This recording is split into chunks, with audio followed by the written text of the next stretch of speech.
My family is clearly the wealthiest in New York, but even for an $8 takeout order, I still click refund only. That's because in my past life, my family's housekeeper Evie Hudson's daughter Ivy Robertson had bound herself to some kind of transaction system. Every dollar I spent would end up in her pocket. So Ivy started using moral blackmail to pressure me into donating to all the underprivileged students at school. I thought it was a good deed, so I didn't think twice about it and wrote a check for $2 million straight away. But somehow, that money magically became Ivy's deposit, while my check showed an amount of $0. Everyone called me a fraud, and even the man I was keeping broke up with me. But Ivy used the money I had spent to do good deeds and make donations everywhere, becoming the beautiful, kind-hearted rich person in everyone's eyes. She even turned around and slandered me, claiming I was the housekeeper's daughter. I was so furious that I pulled out my black card and went on a shopping spree, trying to prove I had money, only to discover the card's limit had been instantly drained. Meanwhile, Ivy generously transferred $8 million and mocked me. You're broke but still trying to act rich. Does your mom's housekeeper's salary give you enough to keep up this charade? I faced online harassment like never before. Unable to handle the pressure, I had a complete mental breakdown. And for some reason, my body quickly deteriorated too. I died before my father, Archie Robertson, could come save me. When I opened my eyes again, I found myself back on the day Ivy pressured me to donate to all the underprivileged students at school. A girl said, "Amelia, you're so vain. You're just a housekeeper's daughter, yet you insist on pretending to be rich and donating to underprivileged students. Amelia Robertson is my name." Another girl chimed in, "Exactly. If Miss Robertson hadn't kindly covered that $2 million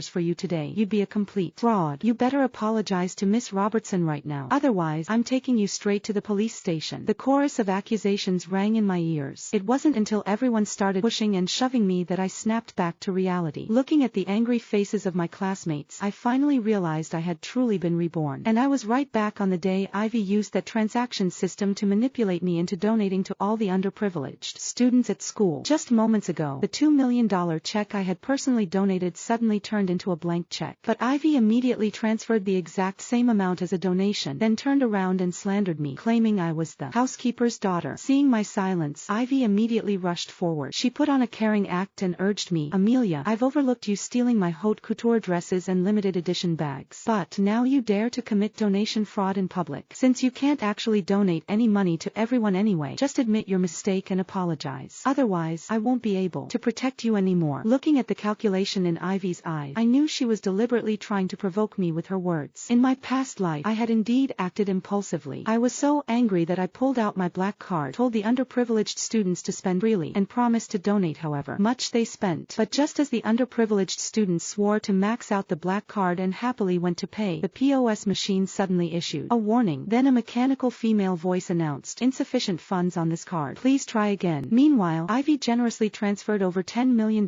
and promised to cover all the underprivileged students' expenses. In an instant, I became everyone's most hated person, while Ivy became the beautiful, kind-hearted rich person. Just as I was thinking about how to break out of this predicament, my boyfriend James Simpson suddenly burst out. He was dressed head to toe in designer brands, wearing a $1 million watch on his wrist. James arrogantly pointed at me and cursed, "Amelia, I thought you were actually rich. Turns out you're just a fake pretending to be wealthy. If you hadn't shamelessly pleased me this whole Christmas, I wouldn't have given you a second glance. We're breaking up right now." But originally, it was James who envied my luxurious lifestyle and shamelessly begged me to keep him. If he hadn't been decent looking, I wouldn't have kept him either. But now James looked at me like I was trash, even kicking me hard in the chest, as if afraid I'd cling to him. People around us applauded and loudly congratulated James for escaping his miserable situation. Miserable situation. I gave him $1 million in spending money every month. Apparently, in their eyes, this was a miserable situation. Just as I was about to reveal the truth, Ivy's eyes immediately reddened, and she slapped me across the face. She cried, "Amelia, even now, you still won't admit your mistake. Even though you're just my family's housekeeper's daughter, I've always been good to you. All you had to do was say sorry to me, and I would have forgiven you for old time's sake. But why won't you just admit it?" I covered my swollen cheek and gritted my teeth as I stood up. I said coldly, "Admit it. Fine, I'll admit it right now. That's right. I am the housekeeper's daughter. I impersonated Ivy's identity. I was wrong. Miss Robertson, I hope you won't hold it against a mere housekeeper's daughter like me."